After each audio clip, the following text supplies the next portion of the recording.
Assalamualaikum warahmatullahi wabarakatuh. Salam dan bahagia. Bapak Ibu guru hebat, kali ini saya akan memaparkan tentang koneksi antar materi, refleksi, dan kesimpulan konsep pemikiran Ki Hajar Dewantara. Sebelum mempelajari konsep pemikiran Ki Hajar Dewantara, dalam pembelajaran saya masih menggunakan cara lama, seperti menjelaskan materi dengan ceramah, memberi latihan soal setelahnya, membahas bersama-sama, kemudian menilainya. Saya juga belum mendesain strategi pembelajaran yang berpusat pada anak, selalu menuntut anak untuk menguasai semua materi dengan nilai maksimal, tanpa peduli bahwa setiap anak memiliki kemampuan dan keunikan tersendiri. Menurut saya, pembelajaran dengan model seperti ini tidak menarik sama sekali dan membosankan. Selain itu, pada saat pembelajaran berlangsung, dalam mengondisikan kelas, saya masih sering menggunakan ancaman dan hukuman yang berniat untuk memberi efek jera dan mendisiplinkan anak saat pembelajaran berlangsung. Tanpa menyadari sama sekali bahwa anak SD masih suka bermain, berjalan ke sana kemari dan banyak bicara. Dan tanpa menyadari pula bahwa setiap anak memiliki gaya belajar yang berbeda. Namun perlakuan seperti ini hanya bersifat sementara, karena anak merasa takut saat itu. Hal ini disebabkan karena kurangnya kedekatan secara emosional dengan anak. Saya juga jarang melakukan refleksi diri untuk memperbaiki dalam cara mengajar. Yang saya kejar hanyalah target materi selesai dan hasil akhir yang maksimal tanpa melihat proses belajar anak. Sehingga secara tidak sadar akan terbentuk pemetaan dengan label anak yang nilainya bagus bisa dikatakan sebagai anak pandai, sedangkan anak yang nilainya rendah bisa disebut sebagai anak bodoh. Hal ini membuat anak yang nilainya rendah semakin kurang percaya diri. Saya akan memaparkan konsep pemikiran Ki Hajar Dewantara. Yang pertama, pendidikan dan pengajaran. Yang kedua, kodrat alam dan zaman. Yang ketiga, pendidikan budi pekerti. Dan yang keempat, pendidikan mengantarkan keselamatan dan kebahagiaan. Pendidikan dan pengajaran yang menuntun. Saya semakin paham bahwa pendidikan bukanlah sekedar mengajar dengan memberi ilmu, memberi evaluasi, dan menilai hasil kerja anak saja. Pendidik tidak dapat berkehendak atas kodrat anak, tidak dapat mengubah anak menjadi sesuatu yang diinginkan guru. Ki Hajar Dewantara dalam catatannya menyatakan bahwa sejak lahir anak sudah memiliki tulisan sendiri, namun masih terlihat samar-samar. Tugas seorang pendidiklah menebalkan tulisan yang samar itu. Saya akan menuntun tumbuh kembangnya anak berdasarkan kekuatan kodrat yang dimiliki masing-masing anak. Saya akan berusaha memberikan tuntunan kepada anak dengan penuh kesabaran dan ikhlas menjalankannya dengan lebih memahami karakteristik setiap anak. Pendidikan yang sesuai kodrat alam dan zaman.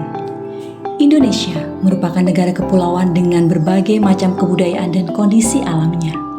Oleh karena itu, pendidikan dan pengajaran di Indonesia harus disesuaikan dengan kepentingan rakyat, nusa, dan bangsa.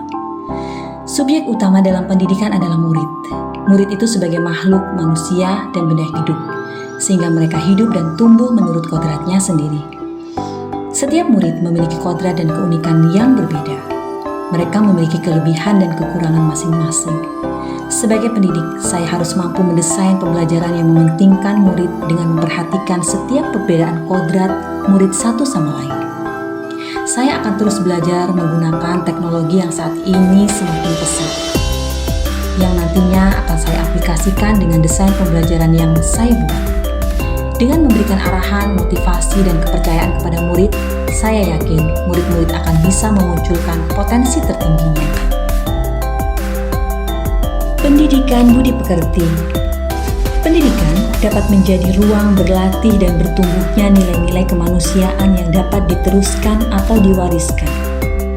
Kecerdasan berpikir murid harus dapat mengembangkan budi pekerti atau watak murid yang tidak hanya terbentuk di sekolah, tetapi dalam keluarga dan lingkungan. Peran pendidik adalah menuntun murid untuk memiliki budi pekerti yang luhur dan menjunjung tinggi nilai-nilai kemanusiaan.